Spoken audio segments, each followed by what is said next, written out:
Hello students, welcome to Dakshina E classroom. Now we are starting our paper 2 discussion for PT3 advanced. So start करते हैं question number 1 से. Question number 1 आपका क्या given है? Parallelogram के बारे में है ना. 3 vertices of a parallelogram are given 3 4 3 5 7 4 6 3 right. तो 3 5 हो गया, 7 4 गिवन है या फिर 6 3 गिवन है ना. और कहा जा रहा है कि then the value of P plus Q, fourth vertex आपका PQ है. तो पैरेललोग्राम के डायगोनल्स जो होते हैं वो बाइसेक्ट करते हैं, पता है सभी को. तो क्या हो सकता है हमारे पास? ये हो सकता है कि अगर जैसे मान लो ये A B C D कुछ भी मतलब पॉइंट्स हैं, तो कोई भी A कोई भी B कोई भी C D हो सकता है. तो मैंने कहा कि मान लो कि ऐसा कुछ हो गया कि 3 5 और PQ, ठीक है, ये डायगोनली अपोजिट हो गए. 7 4 6 3 डायगोनली अपोजिट हो गए. तो mid point 3 plus P by 2 है ना, कितना होगा? 7 प्लस 6 बाई 2 के बराबर. इसी तरीके से 5 प्लस Q बाई 2 कितना होगा इस समय पे? 4 प्लस 3 बाई 2 के बराबर होगा, है ना.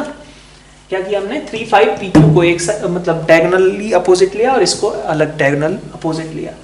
तो P की वैल्यू यहाँ से आ गई 10, Q की वैल्यू आ गई 3 नहीं 2. ठीक है, तो एक पॉइंट तो ये हो गया 10, 2 PQ हो सकता है. ठीक है, फिर मैंने कहा कि अगला ऐसा ले लूँ 3 5 7 4 डायगोनली अपोजिट है, तो 3 प्लस 7 बाई 2, ठीक है, और इधर 6 और P 6 3 और PQ अपोजिट है.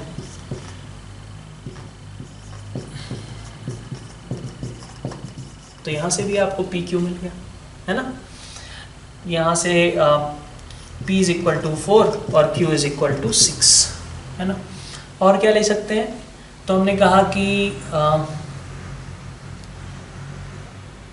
3 7 ले लिया, 3 5 6 3 को एक साथ ले लिया, 3 6 by 2 is equal to 7 4 PQ को एक साथ, तो 7 प्लस P बाई 2. इसी तरीके से 5 plus 3 by 2 is equal to 4 plus Q by 2. ठीक है, तो यहाँ से आपके पास P की वैल्यू 2 आ गई और Q की वैल्यू 4 आ गई. तो ये भी पॉसिबिलिटी. तो ये 3 पॉसिबिलिटी आपके पास PQ की एग्जिस्ट करेंगी. क्वेश्चन नंबर 2 देखते हैं. क्वेश्चन नंबर 2 में देखिए क्या बोला गया. Number of ways of distributing 3 identical white balls and 3 identical black balls in 3 boxes. ठीक है, तो 3 आइडेंटिकल व्हाइट बॉल्स हैं, इनको 3 बॉक्सेस में डिस्ट्रीब्यूट करना है. कितने वेज होंगे?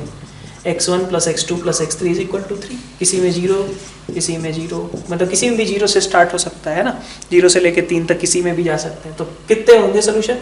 n plus r minus 1, n plus r minus 1, cr minus 1.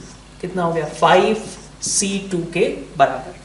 ठीक है, इसी तरीके से जब आप ये तो black balls sorry white balls का था, ब्लैक बॉल्स के लिए भी इतने ही वेज आएंगे. तो टोटल नंबर ऑफ वेज कितने हो गए? 5c2 into 5c2. ठीक है, तो टोटल नंबर ऑफ वेज आपके पास कितने होने चाहिए? 100 होने चाहिए.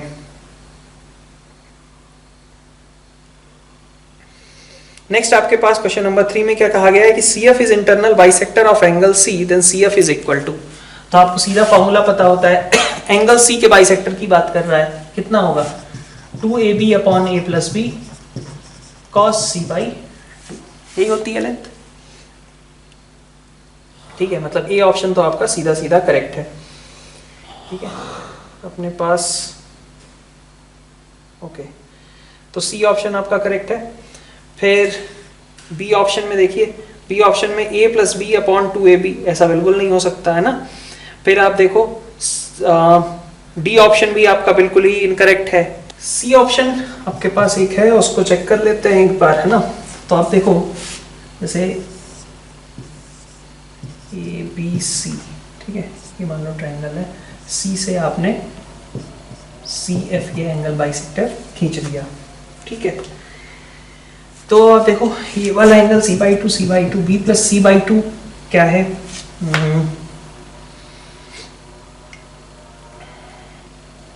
B प्लस C बाई 2, मतलब ये वाला एंगल है आपका B प्लस C बाई 2.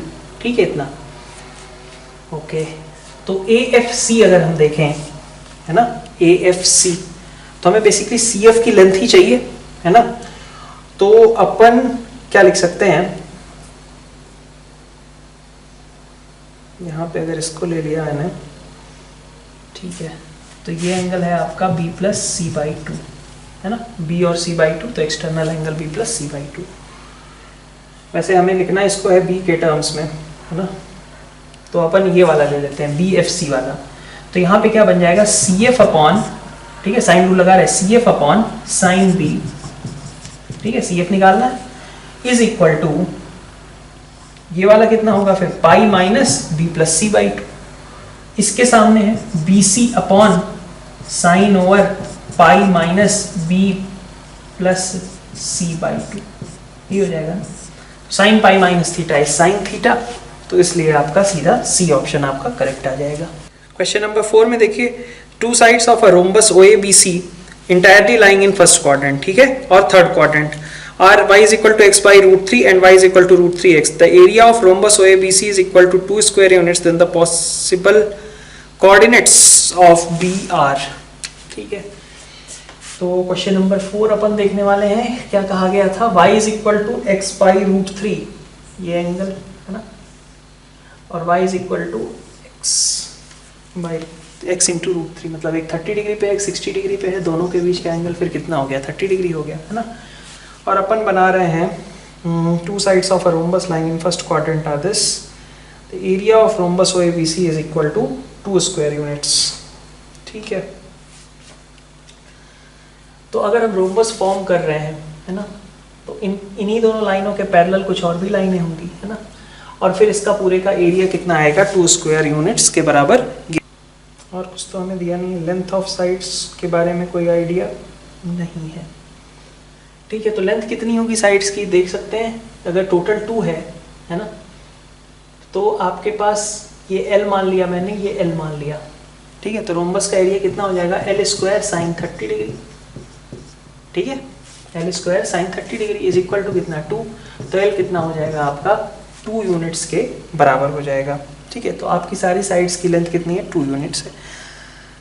अब अगर ये 2 यूनिट्स है तो आपको तो क्या करना है, कौन से कोऑर्डिनेट्स लिखने हैं आपको, अदर ऑर्डिनेट्स होंगे, तो ये मान लो 2 यूनिट्स है ना, ये 2 यूनिट्स है। तो अब एक चीज़ का देख लेते हैं हम कि हमारे पास ये वाली जो लाइन होगी इसी पे चौथा वर्टेक्स एग्जिस्ट करता होगा, ठीक है, जैसा इधर करेगा उसी की मिरर इमेज इधर करेगी, दोनों में कोई फर्क नहीं है।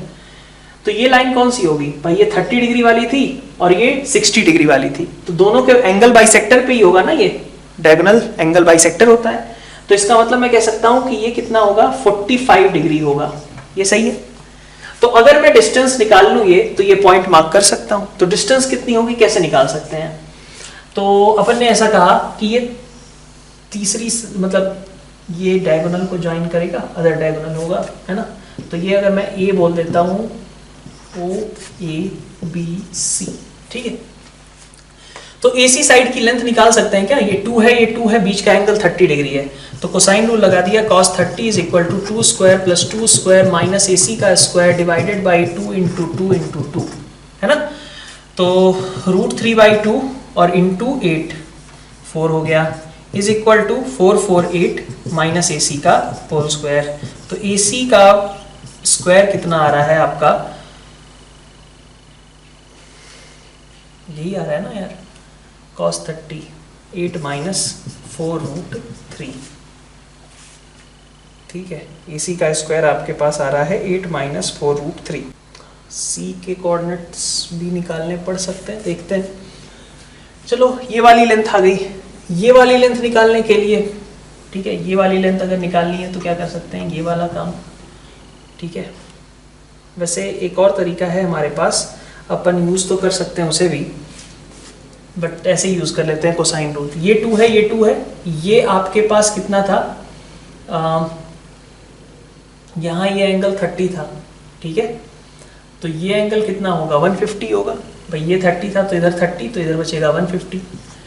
तो अगर मैं फिर से ट्रायंगल में लगाऊं कोसाइन रूल, तो मेरे पास OB के लिए फिर से कोसाइन रूल लगाया मैंने, cos 150 डिग्री, है ना, ये 30 था, इधर कितना बचा 150 डिग्री।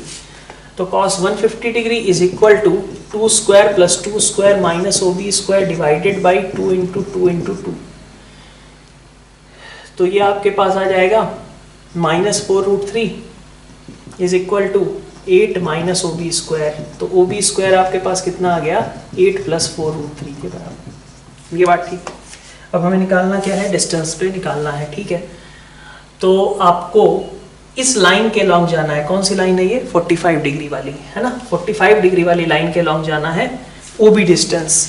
तो मान लो भाई ये पॉइंट के कोऑर्डिनेट क्या होंगे, अगर ये डिस्टेंस r है, सपोज ये डिस्टेंस r है, r cos 45 r sin 45, तो पॉइंट के कोऑर्डिनेट क्या होंगे r by root two r by root two, ठीक है। तो 8 प्लस 4√3 का under root divided by root two, ये आपके पास बन जाएगा कोऑर्डिनेट्स ऑफ b, ठीक है।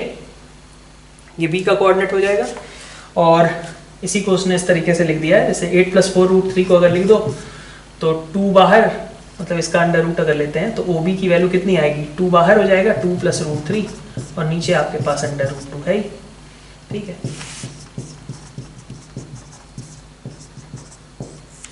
रूट 2 डिवाइड करके अंदर मल्टीप्लाई कर दिया आपने तो 4 प्लस 2√3 आ जाएगा, ठीक है, जो कि कितना होता है √3 प्लस 1 का ये होल स्क्वायर अंदर लिखा है, तो this is √3 plus 1, this is your √3 plus 1। तो सेम वे नीचे की ओर आएंगे तो क्या होगा, उतनी ही डिस्टेंस, लेकिन इस बार एंगल हम क्या लेंगे 45 की जगह 135 वाला ले लेंगे, ठीक है। तो 1 प्लस √3 के अलावा नीचे की ओर हो जाएगा -1 माइनस √3 -1 माइनस √3, ठीक है। तो ये आपका रहा क्वेश्चन नंबर 4। नेक्स्ट देखते हैं क्वेश्चन नंबर 5 क्या कहा जा रहा है। सर्कल पास करता है through the point -1 1 0 6 and 5 5। The points on the circle, the tangents at which are parallel to the straight line joining the origin to its center। तो सबसे पहले तो हमें क्या करना पड़ेगा, सर्कल का सेंटर निकालना पड़ेगा, है ना। तो सर्कल का सेंटर निकालने के लिए सबसे पहले देखिए, circle passes through the point -1 1, ठीक है। तो -1 1 से पास करता है, 0,6 से पास करता है और 5,5 से भी पास करता है, ठीक है। तो एक तरीके से इस ट्रायंगल का आपको सर्कम सर्कल लिखना है, कह सकते हैं। ट्रायंगल का सर्कम सर्कल निकालने के लिए राइट एंगल बाइसेक्टर्स देख लें, सॉरी परपेंडिकुलर बाइसेक्टर्स। तो परपेंडिकुलर बाइसेक्टर क्या होंगे, एक परपेंडिकुलर बाइसेक्टर यहाँ से ले लो, एक परपेंडिकुलर बाइसेक्टर यहाँ से ले लो, दोनों का पॉइंट ऑफ इंटरसेक्शन निकाल लो, वही सर्कल का सेंटर हो जाएगा। तो देखो ये लाइन की इक्वेशन में क्या लिख सकता हूँ, दोनों का मिड पॉइंट क्या आएगा -1/2 7/2, है ना। तो y -7/2 और इधर आ गया x + ½ स्लोप ये 5/1, तो इधर हो जाएगा -1/5, ठीक है। तो आपके पास इक्वेशन आ जाएगी यहाँ से इस लाइन की कितनी 2y - 7, ठीक है, into 5 is equal to -2 into x + ½ यही आ रहा है। 2y - 7/2 इज इक्वल टू -1/5, है ना, यही आ रहा है, ठीक है। तो आपके पास 10y - 35 is equal to -2x - 1, so 2x + 10y is equal to 34, ठीक है। ये एक लाइन की इक्वेशन हो गई। फिर ऐसे ही दूसरा परपेंडिकुलर बाइसेक्टर लिखते हैं, तो इसका मिड पॉइंट क्या आएगा 5/2, 11/2। इसकी स्लोप क्या होगी, मतलब लाइन की इक्वेशन अगर लिखना चाहूँ तो y - 11/2 x - 5/2 और स्लोप इसकी कितनी है 1/-5, ये है 1/-1/5, तो ये हो जाएगा आपका +5, है ना। तो इस लाइन की इक्वेशन कितनी हो गई 2y - 11, ठीक है, इज इक्वल टू 2 × 5 हो जाएगा 10x - 25, तो 2y - 10x is equal to -25 + 11 मतलब -14, ठीक है। तो y is equal to 5x - 7 और यहाँ से आपको क्या मिल जाएगा x + 5y is equal to 17, ठीक है। तो अपन क्या कर लें, x की जगह पे मान लो रख लेते हैं, x की जगह पे 17 - 5y रख दिया, ठीक है। दोनों का इंटरसेक्शन देख रहे हैं, तो 5x की जगह रख दिया हमने 17 - 5y -7 कर दो, तो 85 - 7 78 -25, तो इधर आ जाएगा 26। तो y की वैल्यू हो गई 3, y को 3 रखोगे तो x आपके पास कितना निकल करके आ जाएगा 2। तो ये पॉइंट आ गया आपके पास, सेंटर के कोऑर्डिनेट्स क्या है 2,3 है। The point on the circle, the tangents at which are parallel to straight line joining the origin to its center. Circle की इक्वेशन लिख लें। सर्कल की इक्वेशन, सेंटर है 2,3, ठीक है, x माइनस 2 का होल स्क्वायर y माइनस 3 का whole square is equal to radius. Radius कितना होगा, तो यहाँ देखो 3 और 2 मतलब कि 13 है ना, इज इक्वल टू √13 है आपका रेडियस, है ना। अब आपको चाहिए कि भाई स्लोप आप टेंजेंट की कितनी चाहते हो, तो ओरिजिन और 2, 3 को मिलाने वाला, मतलब slope of tangent should be equal to 3/2, ठीक है ना। Slope of tangent should be equal to 3/2, इतनी चीज। तो अपन देख लेते हैं कौन कौन से पॉइंट पे टेंजेंट की इक्वेशन रहेगी ऐसी। तो अगर तुम्हें टेंजेंट की इक्वेशन लिखनी आती है तो सिंपल सी बात है, x² + y² minus 4x minus 6y, ठीक है, 0 0 से भी पास करता है क्या, ठीक है। तो ये सर्कल की इक्वेशन है। तो इस पे टेंजेंट की इक्वेशन क्या होगी, x(x1) + y(y1) minus 2 × x + x1 minus 3 × y + y1 is equal to 0, है ना। तो आप अब x1 और y1 की वैल्यू रख दीजिए, अलग अलग पॉइंट पे टेंजेंट की इक्वेशन निकलती जाएगी, जिसका भी स्लोप 3/2 है वही आपके लिए करेक्ट है। नेक्स्ट देखते हैं क्वेश्चन नंबर 6। क्या कहा जा रहा है, एक लाइन है जो कि परपेंडिकुलर है 3x - 4y - 7 is equal to 0 के, मतलब उसकी स्लोप क्या होगी, इसकी स्लोप है आपके पास 3/4, तो जो आप लाइन चाहते हो उसकी स्लोप क्या होगी -4/3, है ना। और टच करता है इस सर्कल को, ठीक है, x² + y² minus 2x minus 4y minus 4 is equal to 0 को टच करता है, तो y इंटरसेप्ट, तो -4/3 स्लोप अगर है तो लाइन की इक्वेशन क्या होगी -4/3x + c, ठीक है। और सर्कल के बारे में अगर कोई लाइन टेंजेंट कही जाए तो हमें एक ही चीज आती है कि length of perpendicular from centre should be equal to radius. तो सेंटर क्या है 1,2 है ना, और रेडियस कितनी है, तो 3 लग रही है, सॉरी रेडियस 3 है, √g² + f² माइनस c। तो 1,2 से इस पे लेंथ ऑफ परपेंडिकुलर कितना होना चाहिए, 3 के बराबर होना चाहिए, ठीक है। तो लाइन की इक्वेशन में एक बार लिख लेता हूँ, क्या है -4/3x minus y + c is equal to 0, जहाँ c ही तुम्हारा इंटरसेप्ट है, y इंटरसेप्ट, है ना।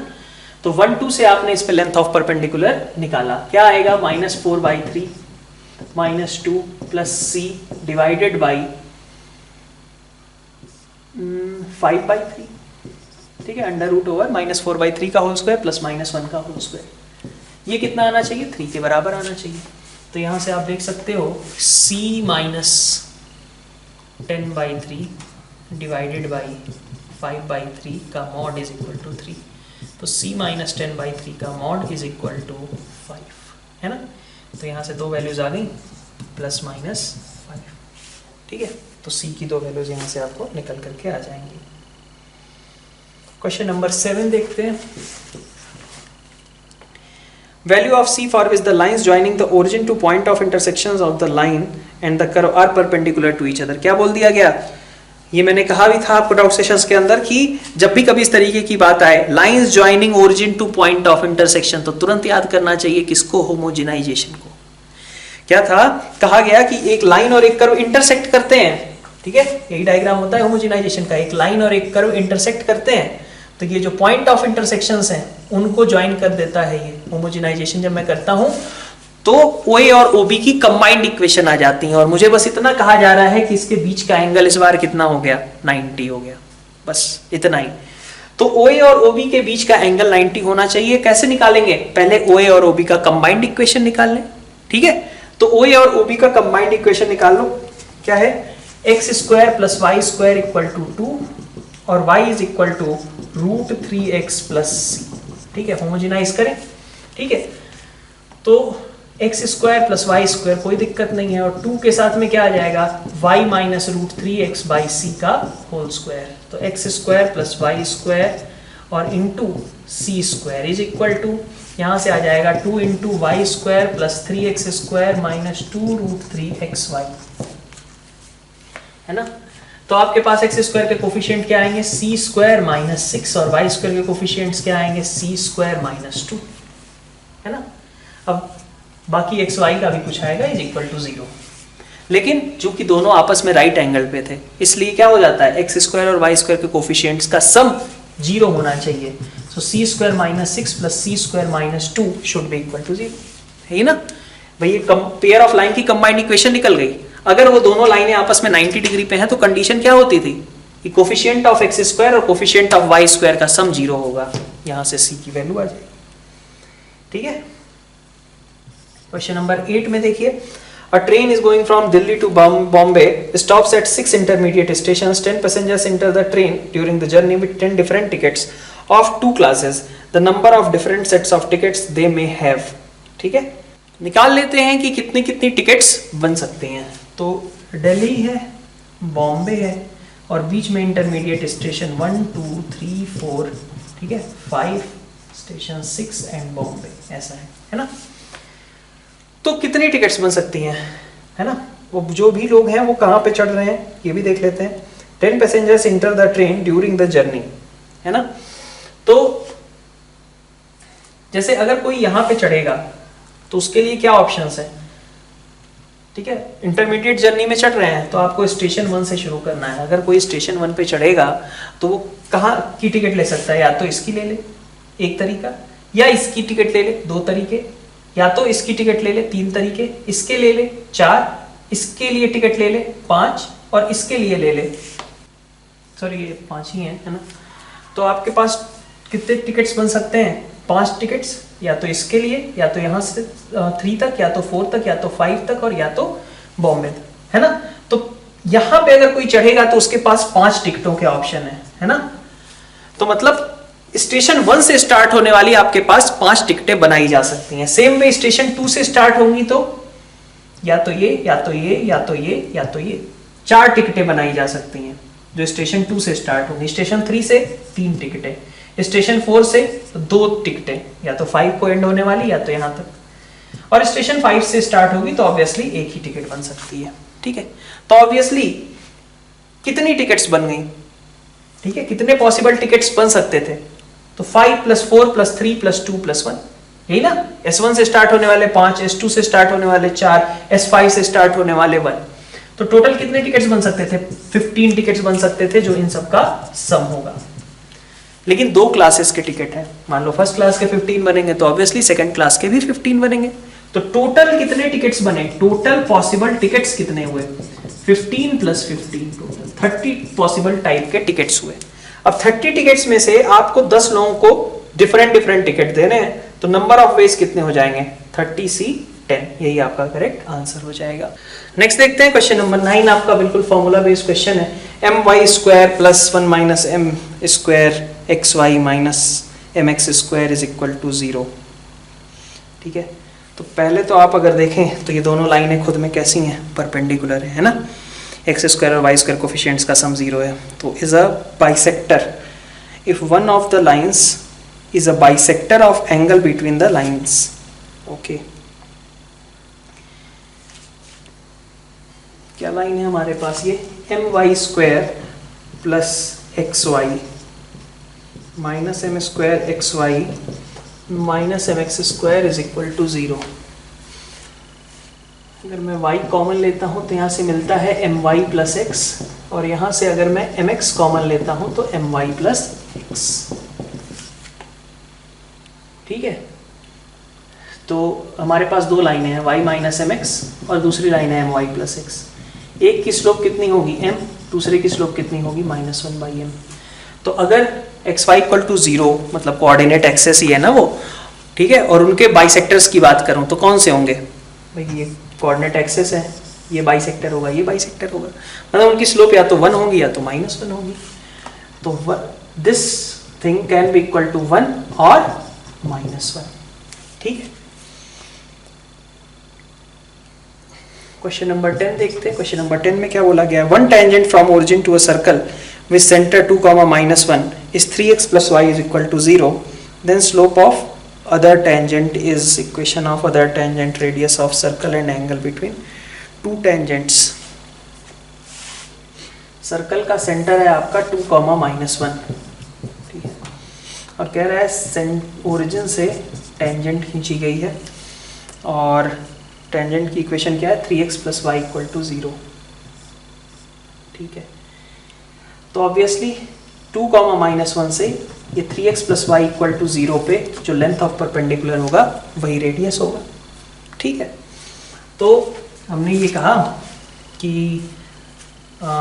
लेंथ ऑफ परपेंडिकुलर निकाल लेते हैं, तो r कितना हो जाएगा, इससे इस पे लेंथ ऑफ परपेंडिकुलर कितना हो गया 5 / √10, तो रेडियस आपका कितना आ गया 5 / √10, मतलब कि सी ऑप्शन आपका करेक्ट है अगर आप √5 से ऊपर नीचे डिवाइड कर लेते हो तो, ठीक है।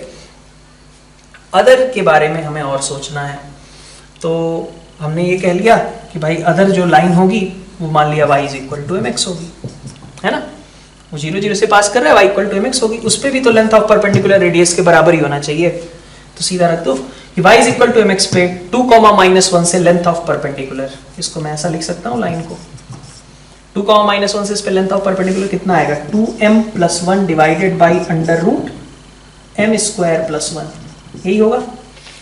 ये आपका कितना होना चाहिए 5/√10 के बराबर, है ना, इसके बराबर होना चाहिए, स्क्वायर कर दें तो 4m² + 4m + 1 अपॉन m² + 1 = 5/2, सो 8m² + 8m + 2 = 5m² + 5, तो 3m² + 8m - 3 = 0, तो 3m² + 9m - m - 3 = 0। यहाँ से आपको स्लोप मिल जाती है एक 1/3, जो कि यहाँ नहीं थी, तो इसका मतलब दूसरे लाइन की इक्वेशन कितनी हो जाएगी y = 1/3x हो जाएगी, ठीक है। नेक्स्ट स्टार्ट करते हैं इंटीजर टाइप क्वेश्चंस, और क्वेश्चन नंबर 11 जो है आपके पास न्यूमेरिकल वैल्यू, सॉरी, तो क्वेश्चन नंबर 11 है आपके पास कि आपके दो साइड्स गिवन है, a6 है और b10 है, तो एरिया कितना होगा ½ AB sin C, और वो कितना गिवन है आपका 15√3, ठीक है। तो AB कितना है 60 के बराबर है, बाई 2 30 हो गया, तो sin C की वैल्यू कितनी आ गई √3/2, लेकिन कह रखा है कि C आपका ऑब्ट्यूस है, तो इसका मतलब C आपको क्या लेना पड़ेगा 120 लेना पड़ेगा, ठीक है, 60 नहीं लेंगे 120 लेंगे। और फिर हमसे कहा जा रहा है कि आप स्मॉल r निकालिए, तो निकाल लीजिए स्मॉल r के लिए क्या चाहिए होता है डेल्टा/s, डेल्टा तो आपको पता ही है, s निकालने के लिए आपको तीसरी साइड चाहिए होगी, वो कैसे निकालेंगे कोसाइन रूल से, cos c = a² + b² - c² upon 2ab, है ना। cos 120 मतलब cos 120 आपका कितना हो जाएगा -½ a² आपका कितना है 36, b² 100, तो 136 - c² अपॉन 2 × 6 × 10, तो ये c की वैल्यू यहाँ से निकल करके आ गई 14, तो डेल्टा पता है, s निकाल सकते हो, ठीक है। क्वेश्चन नंबर 12 पे आते हैं। क्वेश्चन नंबर 12 आपके पास क्या है, man has 3 friends and his number of veg he can invite one friend every day for dinner on 6 successive nights so that no friend is invited more than 3 times, then the value of n/20 is equal to, okay, तो उसको कितनी बार बुलाना है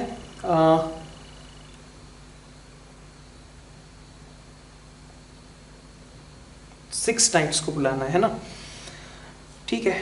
और friends कितने हैं उसके पास 3 friends हैं, तो कैसे कैसे बुला सकता है, या तो अच्छा ऐसा तो है नहीं कि सभी सारे फ्रेंड्स को कम से कम बुलाना ही पड़ेगा, है ना, ऐसा तो कुछ कहा नहीं है, can invite one friend every day for dinner on 6 successive night so that no friend is invited more than 3 times, ठीक है।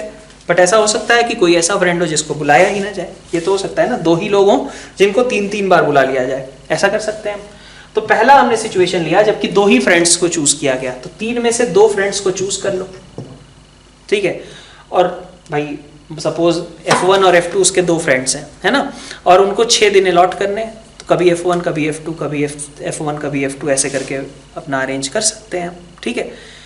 तो ऑब्वियसली आपको दोनों को कितनी कितनी बार बुलाना पड़ेगा, अगर 2 ही फ्रेंड से आपको 6 रातें निपटवानी है तो इसका मतलब हुआ कि आपको 3-3 दिन उन दोनों को बुलाना पड़ेगा, तो 3 बार आपको F1 चाहिए और 3 बार F2 चाहिए, मतलब ऐसा ही है ना कि 6 प्लेसेस भरने हैं, 3 बार F1 लिखना है 3 बार F2 लिखना है, कितने वेज होंगे? 6 फैक्टोरियल अपॉन 3 फैक्टोरियल, 3 फैक्टोरियल। भाई F1 और F2 का सिलेक्शन हो गया, फिर उन दोनों को 6 प्लेसेस पे, मतलब ऐसा था कि 3 F1 और 3 F2 को हम अरेंज कर दें। जैसे अगर हमने ऐसे लिख दिया F1 F1 F2 F2 F1 F2 F2, मतलब क्या हुआ, पहले दिन F1 आएगा, दूसरे दिन F1, तीसरे दिन F2, चौथे दिन F1, है ना, ऐसे करके। ठीक है, तो 6 factorial by 3 factorial, 3 factorial into उनका सिलेक्शन दोनों लोगों का कैसे होगा, तो 3C2 वेज में हो जाएगा। फिर अब मान लीजिए 3 फ्रेंड्स हैं, सबको 2-2 बार बुलाया जाए, तो केस 2, जबकि तीनों फ्रेंड्स आ रहे हैं, तो तीनों फ्रेंड्स आ रहे हैं तो कोई सिलेक्शन का कुछ है ही नहीं, लेकिन सब 2-2 बार ही आ रहे हैं। तो जैसे ये 3-3 बार आ रहे थे, अब वो 2-2 बार ही आ रहे हैं। ठीक है, ठीक है, 2 बार F1, 2 बार F2, 2 बार F3, ये लिख करके अपना काम चल जाएगा। अच्छा, अब और क्या तरीका हो सकता है? और ये तरीका हो सकता है कि एक बंदा 3 दिन आ जाए, एक बंदा 2 दिन आ जाए और एक बंदा 1 ही दिन आए, ये भी हो सकता है। ठीक है, तो केस 3, ठीक, एक बंदे को उठाया हमने, 3 में से कोई एक, उसको 3 दिन आना है ना, तो उसको क्या करेंगे हम, 6 में से 3 दिन उसको दे देंगे। ओके, 6 में से वो कोई भी 3 दिन सेलेक्ट कर लेगा, 6 में से 3 दिन वो आ जाएगा, है ना।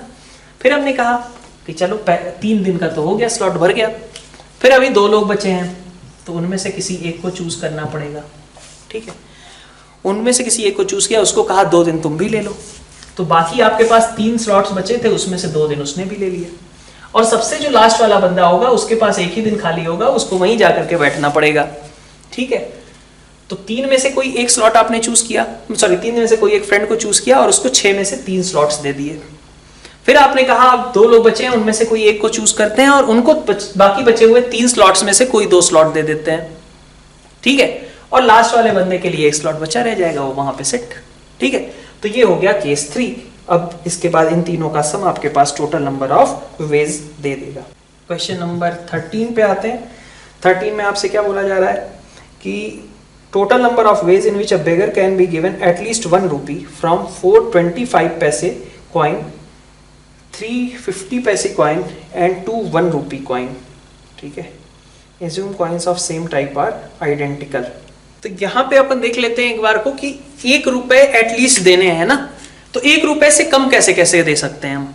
ओके, तो 1 रुपए से कम देने का तरीका क्या है कि या तो आप हमें ऐसा तो है नहीं कि कुछ नंबर ऑफ कॉइन्स ही देने हैं,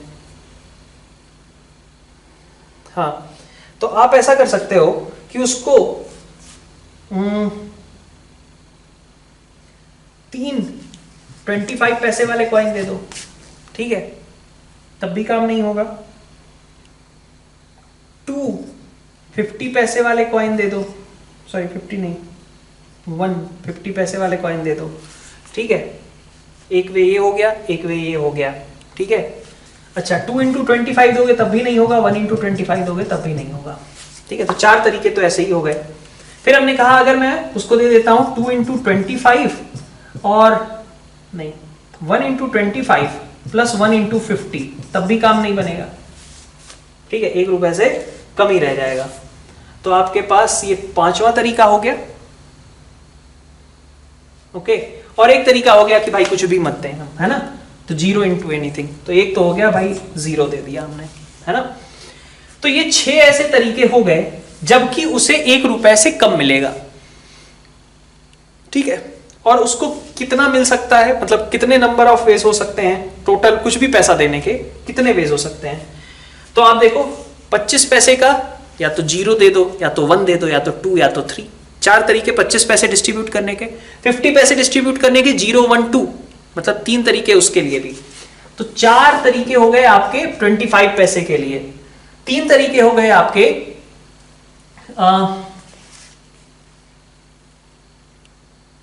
आपके पास सॉरी 425 की कॉइन्स हैं, सॉरी, तो 0 1 2 3 4 5 तरीके हो गए आपको 25 पैसे के लिए। या तो आप 0 दे दो, या तो एक ही कॉइन दो, या तो 2, या तो 3, या तो 4, या तो 5।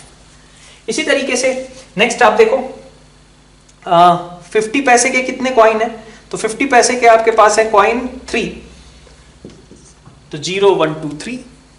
इसी तरीके से रूपी वाले 2 है तो 0 1 2 इतने टोटल नंबर ऑफ वेज हो सकते हैं, लेकिन उनमें 6 ऐसे तरीके हैं जबकि आपको 1 रुपए से कम मिलेगा, है ना।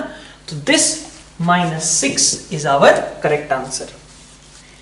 ठीक है, नेक्स्ट देखिए क्वेश्चन नंबर 14 में क्या कहा जा रहा है। Line x equal to C cuts the triangle with 0 1 1 1 and 9 1 into 2 regions. The area of the 2 regions is same, okay, then the value of 10c। तो क्या है आपका क्वेश्चन नंबर 14, क्या कहा गया, एक ट्रायंगल है, किससे बना है, एक पॉइंट दिया है 0 0, एक है 1 1 और 9 1। तो 0 0 1 1 सॉरी 1 1 मान लेता हूँ मैं यहाँ कहीं, ठीक है, और 9 1 यहाँ कहीं, ठीक है। तो ये बन गया आपका ट्रायंगल। कहा जा रहा है x इक्वल टू सी, इसको 2 बराबर हिस्सों में बांट दे। तो x इक्वल टू सी ने मान लो, ओके, तो x इक्वल टू सी या तो ऐसे इन दोनों लाइनों को कट करे और या तो यहीं कट कर दे, दोनों चॉइसेस हैं इसके पास, ठीक है। ठीक है, तो ये x इक्वल टू सी के पास 2 सिचुएशंस हैं, या तो ऐसा हो सकता है कि इन दोनों लाइनों को कट करेगा या तो इन दोनों लाइनों को कट करेगा, है कि नहीं है।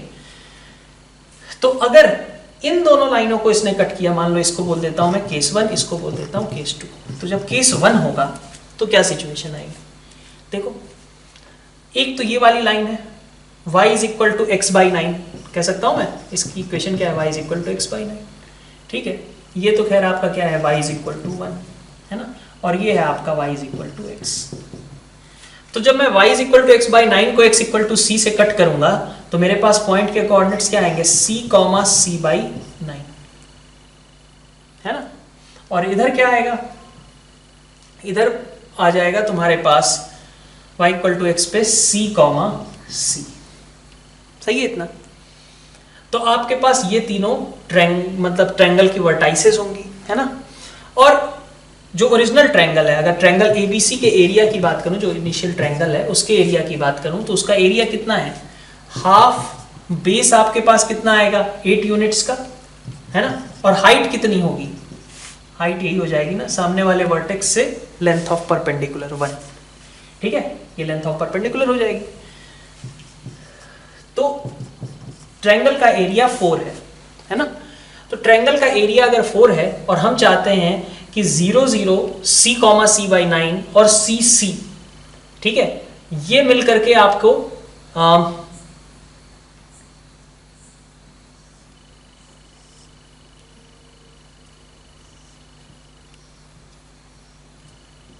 ऐसा कुछ है, ठीक है। तो ये मिल करके आपको ट्रायंगल का एरिया 2 दे दे, भाई इधर 2 दे देगा तो इधर भी 2 बच जाएगा, यही चाहिए आपको, ठीक है। तो अब इस सिचुएशन में देखो जरा, अगर ये वाला ट्रायंगल बनता है, सपोज ये P है आपका, ये Q है, ये R है, अगर ये ट्रायंगल बनता है तो इसमें देखो एरिया कितना आएगा, हाफ, बेस कितना होगा, c बाई 9 से c तक की डिस्टेंस, है ना। भाई ये लाइन तो पैरेलल टू y एक्सिस है, ये बात समझ में आ रही है। तो बेस की लेंथ कितनी हो गई, c बाई 9 और c के बीच का 8c9, ठीक है, इनटू हाइट कितनी होगी, तो सामने वाले वर्टेक्स से इस बेस पे लेंथ ऑफ परपेंडिकुलर कितना होगा, ये c के बराबर होगा। तो ये आपको 2 के बराबर चाहिए, और उसके लिए 8c स्क्वायर को कितना होना पड़ेगा, 9 × 4 36, तो c स्क्वायर को कितना होना पड़ेगा 9/2, तो c can be equal to 3/√2। 1 से बड़ा आ रहा है c, इसका मतलब ये वाला पॉइंट कहाँ जाएगा, x कोऑर्डिनेट इसका 1 से बड़ा होना चाहिए। लेकिन अगर 1 से बड़ा हुआ तो भाई ये तो क्लियर है ना कि अगर मैं चाहता हूं कि ये ऐसा, ये दोनों लाइनें कट रही हों, तो वो c जो भी होगा वो इसके लेफ्ट साइड में ही होगा, मतलब x कोऑर्डिनेट आपका 1 से छोटा होना चाहिए। ये नहीं आ रहा है, इसका मतलब कि ये पॉसिबिलिटी खत्म हो गई। फिर अपन देखते हैं केस 2 के बारे में। केस 2 अगर अपन देखेंगे तो आपके पास क्या क्या पॉइंट ऑफ इंटरसेक्शन आएंगे। एक x इक्वल टू c ने इसको इंटरसेक्ट किया तो ऑब्वियसली ये c, बाई 9 हो जाएगा, ठीक है, c, बाई 9, और y इक्वल टू 1 को इसने इंटरसेक्ट किया तो इसके कोऑर्डिनेट्स कितने हो जाएंगे, x इक्वल टू c और y के कोऑर्डिनेट 1। तो इसका मतलब ये बीच की डिस्टेंस कितनी हो गई। अब आप क्या करोगे, इस ट्रायंगल के लिए एरिया निकालोगे, ठीक है। तो बेस कितना हो गया इसका, बेस इसका हो गया half into 1 minus C by 9, ठीक है। और इधर 9,1 से इस लाइन पे लेंथ ऑफ परपेंडिकुलर कितनी होगी, वो 9 माइनस सी के बराबर, ठीक है, ये डिस्टेंस हो जाएगी। तो ये आपके पास आ गया 9 माइनस सी के बराबर, और ये कितना होना चाहिए 2। यहां से आप सी की वैल्यू निकाल सकते हो, कितना आ जाएगा 9 माइनस सी का whole square by 9 is equal to 4। तो 9 माइनस सी का होल स्क्वायर आपके पास 36 हो गया, 9 माइनस सी प्लस माइनस 6। सो सी के लिए आपके पास क्या चांसेस है 3, तो x इक्वल टू 3 वाली लाइन आपके लिए करेक्ट होगी।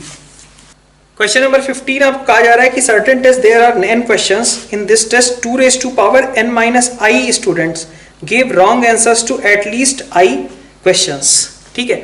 तो एग्जैक्टली अगर देखा जाए, ठीक है, एट लीस्ट i क्वेश्चंस का इन्होंने गलत आंसर दिया, ठीक है। तो अगर हमसे कहा जाए कि एट लीस्ट एक क्वेश्चन का गलत आंसर दिया हो, ठीक है, तो एटलीस्ट एक क्वेश्चन का गलत आंसर देने वाले कितने लोग होंगे, तो उसके करस्पॉन्डिंग ये इंफॉर्मेशन दी गई थी कि 2 raise to power n minus i students give wrong answers to at least i questions. तो एटलीस्ट 1 रॉन्ग देने वाले 2 raise to power n minus 1 students होंगे, at least 2 raise to power n minus 2 students होंगे, ठीक है। ऐसे ही करके अगर देखा जाए तो आगे बढ़ते जाते हैं, एटलीस्ट 3 के लिए 2 raise to power n minus 3, और n के n गलत आंसर देने के लिए 2 raise to power n minus n, ठीक है। अब क्या कहा जा रहा है आगे, total number of wrong answers given is 2047। तो total number of wrong answers कितने होंगे, देखो एटलीस्ट 1 और एटलीस्ट 2 का डिफरेंस क्या आएगा, एग्जैक्टली 1। भाई यहाँ पे एग्जैक्टली 2 से स्टार्ट होगा और आगे के, यहाँ एग्जैक्टली 1 फिर 2 से आगे के, तो एटलीस्ट 1 और एटलीस्ट 2 का डिफरेंस क्या हो गया, एग्जैक्टली 1। तो एग्जैक्टली 1 वाले, एग्जैक्टली 1 आंसर गलत देने वाले कितने लोग हैं, तो इन दोनों का डिफरेंस ले लेते हैं, कितना आएगा 2 की पावर n माइनस 2। एग्जैक्टली 2 गलत देने वाले कितने आंसर्स, कितने लोग हैं, तो इन दोनों का डिफरेंस ले लो, 2 raise to power n minus 3, है ना। और ऐसे ही एग्जैक्टली 3 के लिए आ जाएंगे 2 raise to power n minus 4 and so on, ठीक है। तो अब आप देखो total number of wrong answers दिया हुआ है 2047, तो कितने रॉन्ग आंसर्स यहां से आए, 1 इंटू 2 की पावर n माइनस 2, फिर ऐसे ही 2 इंटू 2 की पावर n माइनस 3, फिर ऐसे ही 3 इंटू 2 की power n minus 4 and so on. इस सीरीज का सम आपको कितना चाहिए, 2047 के बराबर होना चाहिए, ठीक है। रॉन्ग आंसर्स 2047, और ये हो गया आपके पास टोटल रॉन्ग आंसर्स। भाई इतने लोग थे जिन्होंने एक सवाल गलत किया, इतने लोग थे जिन्होंने 2 सवाल गलत किए, इतने लोग थे जिन्होंने 3 सवाल गलत किए, ठीक है। तो ये हो गया। अब ये आपके पास एक AGP का सम है, that should be equal to 2047। तो अब इसको मैं हटा लेता हूं, इसको S मान लिया, S/2 कर देते हैं अपन, क्योंकि कॉमन रेशियो 1/2 है। तो आपके पास कितना आ जाएगा, ये एक टर्म शिफ्ट कर लेते हैं, 1 इंटू 2 की पावर n माइनस 3, 2 इंटू 2 की power n minus 4 and so on. तो यहाँ से आपके पास S की वैल्यू निकल करके आ जाएगी 1 इंटू 2 की पावर n माइनस 2, 1 इंटू 2 की power n minus 3 plus 1 into 2 की power n minus 4 and so on. अच्छा, लास्ट वाले के लिए क्या होगा, तो जब जिसका एग्जैक्टली n आंसर गलत हो, ठीक है, तो पैटर्न के हिसाब से देखो कितने लोग आएंगे, 3 था तो n माइनस 4 कर दिया, है ना।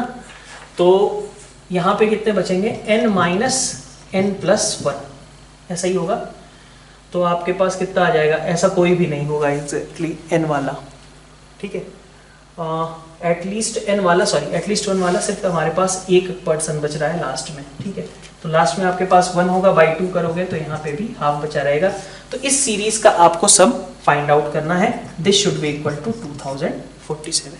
क्वेश्चन नंबर 16 में क्या कहा गया है कि 2 टेंजेंट्स ड्रॉ की गई हैं सर्कल के लिए from origin O, the circum radius of triangle OAB is R। तो ये बहुत बार ये चीज बताई गई थी कि कभी ना कभी ऐसा सवाल आपको देखने को मिलेगा। क्या कहा जा रहा है, ट्रायंगल एक सर्कल है जिसका सेंटर, चलिए कोई बात नहीं, हमने इधर बना दिया, बट है -2 -3, और रेडियस है आपके पास कितना, 13 -12 हो जाएगा, रेडियस है इसका 1 के बराबर, ठीक है। तो ओरिजिन से आपने 2 टेंजेंट्स खींचे, OA और OB, ठीक है। OA और OB के लिए मैंने बता रखा था कि ये जो क्वाड्रिलेटरल बनता है वो साइक्लिक क्वाड्रिलेटरल बनता है, और इसके लिए क्या हो गया कि ये O से लेकर के इस पॉइंट तक की डिस्टेंस, मतलब O से सेंटर तक की डिस्टेंस जो है वही क्या काम करेगी, आपके डायमीटर का काम करेगी। ठीक है, OC will work as a diameter. OC की डिस्टेंस कितनी है, तो 0 0 -2 -3 के बीच की डिस्टेंस निकाल लीजिए, √13। ठीक है, तो √13/2 ये इस तरीके का सर्कल फॉर्म होगा, क्योंकि यहाँ पे एंगल 90 बनता है, यहाँ पे एंगल 90 बनता है। तो OC आपका डायमीटर है, OC डिस्टेंस कितनी है, √13 है। क्वेश्चन नंबर 17 में देखिए क्या कहा जा रहा है। दो पॉइंट्स गिवन है 1 2 और 3 -1। M is a point on a straight line x plus y equal to 0 such that AM minus BM is maximum। तो A पॉइंट आपके पास है 1 2, B पॉइंट है आपके पास 3, -1, और M कहा गया कि ये एक straight line x plus y equal to 0 पे है, such that AM minus BM is maximum। तो x plus y equal to 0, इस लाइन की अगर इक्वेशन एक बार देखना चाहें तो इसका कोई खास रिलेशन तो दिख नहीं रहा। y इज इक्वल टू, इसकी स्लोप कितनी है आपके पास, 3/-2। ओके, तो हमें चाहिए कि लाइन जो भी है वो x plus y equal to 0 पे रहे और AM minus BM जो है आपका वो मैक्सिमाइज हो जाए। ठीक है, तो चलो पहले लाइन की इक्वेशन लिखी, y -2 और x -1, लाइन की स्लोप है आपके पास -3/2, तो 2y - 4 is equal to -3x + 3, so it will be 2y + 3x is equal to 7। ठीक है, ये लाइन की इक्वेशन हो गई। अब हमें क्या करना है, हमें AM - BM को मैक्सिमाइज करना है। ठीक है, तो AM - BM मैक्सिमाइज कब हो पाएगा भाई, अगर देखो, अगर M पॉइंट मैं कहीं और लेता हूं जिससे कि ABM एक ट्रायंगल बन जाए, तो उस समय क्या होता है, ट्रायंगल की दो साइड्स का सम तीसरी साइड से छोटा होता है, यही हो जाएगा। अगर हमें मैक्सिमाइज करना है तो हम चाहेंगे कि AM - BM आपका AB के बराबर हो जाए, है ना, और AB के बराबर हो जाए इसका मतलब क्या है कि M जो है वो AB वाली लाइन पे ही एग्जिस्ट करने लग जाए, मतलब M पॉइंट जो है AB के साथ कोलिनियर हो जाए। तो अगर हम x + y = 0, भाई हमारा जो M पॉइंट है वो क्या है, वो x + y = 0 पे भी एग्जिस्ट करता है, और इस कंडीशन को अटेन करने के लिए उसको AB पे भी एग्जिस्ट करना चाहिए। तो इसका मतलब आपको इन दोनों का पॉइंट ऑफ इंटरसेक्शन निकाल लेना चाहिए। तो दोनों का पॉइंट ऑफ इंटरसेक्शन निकाल लो। x को रख दिया मैंने -y, है ना, तो y की वैल्यू आ गई -7, तो x हो गया 7, तो पॉइंट क्या हो गया 7, -7, ये आपके पास M का कोऑर्डिनेट आ जाएगा। आपको MN डिस्टेंस निकालनी है, तो M पॉइंट है आपका 7, -7, ठीक है, और N पॉइंट आपका गिवन है 1, 1, तो दोनों के बीच की डिस्टेंस आपके पास कितनी आ गई, MN डिस्टेंस आप निकाल सकते हो, √6² + 10, 8² मतलब 10 के बराबर हो जाएगा। ठीक है, नेक्स्ट अपन देखते हैं क्वेश्चन नंबर 18। क्या बोला गया, अ box has 5 pairs of shoes, number of ways in which 4 shoes can be drawn from it such that। Question number 18 देखिए क्या कहा गया है यहाँ पे कि 5 पेयर ऑफ शूज हैं और इनमें से 4 शूज सेलेक्ट करने हैं। जैसे मान लो कि भाई मतलब कुछ इस तरीके का A1 A2 होगा, है ना, B1 B2 होगा, C1 C2 होगा, ऐसे करके E1 E2 तक 5 पेयर ऑफ शूज हैं।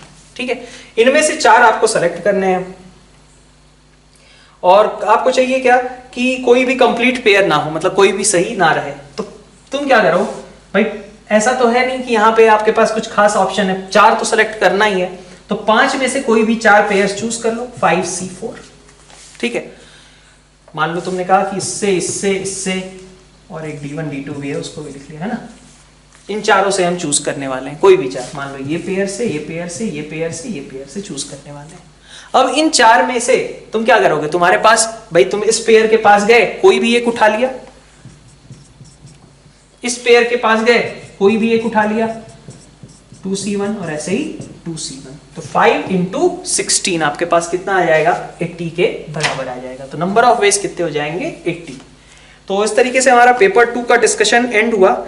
अगर देखा जाए तो दोनों पेपर्स में आपके 3 क्वेश्चन ऐसे थे जो कि टफ थे, ओवरऑल देखें, ठीक है, तो पेपर जो है आपका इजी टू मॉडरेट लेवल में ही रेट किया जाएगा। तो पेपर 1 और शायद पेपर 2 कंपैरेटिवली थोड़ा सा कुछ लोगों को टफ लगा हो पेपर 1 के कंपैरिजन में, बट ओवरऑल पेपर 2 का भी लेवल मॉडरेट ही था।